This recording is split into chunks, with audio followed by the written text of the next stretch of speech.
Halo semuanya, jadi sebelumnya perkenalkan nama saya Dian Rahmanisa, saya dari Fakultas Pertanian Universitas Gadjah Mada dari Prodi Ekonomi Pertanian dan Agribisnis.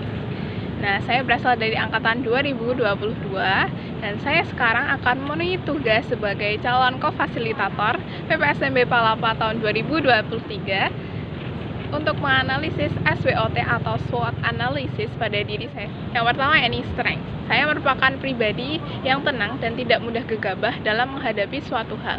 Jadi ketika ada masalah yang tiba-tiba, saya akan bersikap tetap tenang dan mengambil jalan keluar dengan pikiran yang jernih.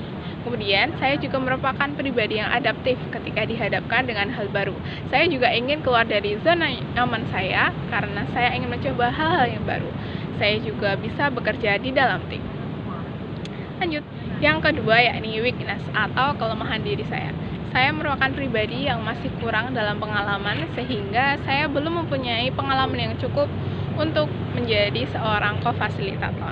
Kemudian, saya juga masih sering gas-gas saja terhadap suatu hal atau keputusan sehingga saya masih sulit untuk menentukan skala prioritas saya untuk manajemen waktu saya. Yakni opportunities atau adanya peluang pada diri saya. Saya mempunyai peluang yang tinggi untuk menjadi seorang moderator atau penyampai materi di dalam suatu kelas. Dan itu juga diwujudkan ketika saya mengikuti lomba-lomba, terutama untuk mengikuti sebuah presentasi dari sebuah lomba. Dan salah satu kesempatan juga yang saya ingin yakni menjadi seorang kofasilitator dalam PPSMB Palapa tahun 2023. Kemudian yang keempat yakni threats atau ancaman.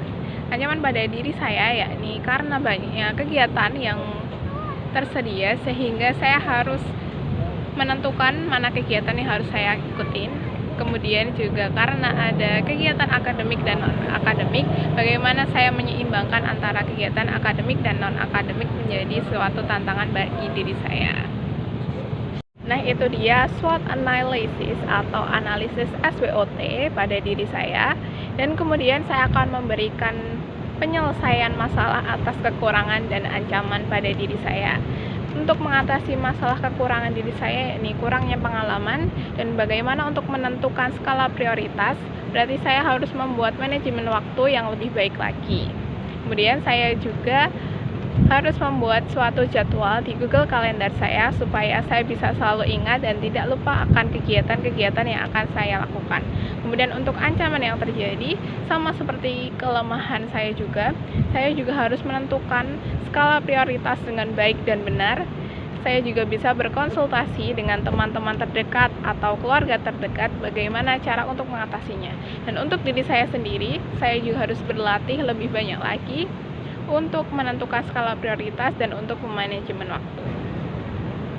Motivasi saya untuk mengikuti PPSMB Palapa yakni sebagai kofasilitator karena kata orang, kamu harus merasakan menjadi kofasilitator satu kali dalam hidupmu. Jadi saya tidak mau menyanyiakan kesempatan yang saya punya untuk menjadi seorang kofasilitator pada PPSMB Palapa tahun 2023. Termotivasi untuk menjadi seorang kofasilitator juga karena saya ingin keluar dari zona nyaman saya dan saya juga ingin berdinamika bersama di PPSMB Palapa dengan bertemu para gamada-gamada baru karena saya pernah menjadi gamada dan saya merasa bahwa kofasilitator merupakan salah satu tempat saya, seorang yang bisa merangkul saya untuk berani dan lebih percaya diri menjadi seorang gamada. Mungkin sekian dari saya. Terima kasih. Assalamualaikum warahmatullahi wabarakatuh.